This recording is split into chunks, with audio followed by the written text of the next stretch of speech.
भावांनो, गडावरती येतात संकटमोचन महाबली, ते म्हणजेच मोठ्या मारुतींचं दर्शन होतं. तर जे शिवराय भावांनो, आपली बुकटी आणि आपण चाललोय बहादूर गडावरती, म्हणजेच धर्मवीर गडावरती. तर चला भावांनो पुढं, नाही का. आता पुढे जाताच हे 2 फाटे लागत आहेत, तर आपल्याला डावीकडे जायचंय.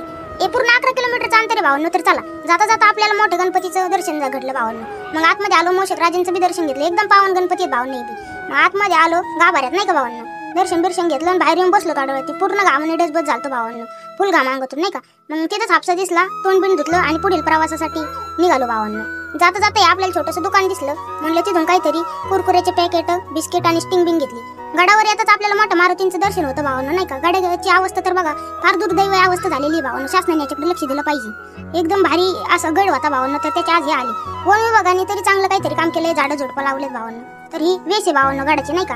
आणि इथं शौर्य स्तंभ आहे भावांनो, ते तुम्हाला पुढे दाखवतो मी. तर चला, इथं मस्त पैकी चप्पल बुट बिपट्ट काढायचे. पार्ट 2 साठी लाईक अँड फॉलो नक्की करा. धन्यवाद.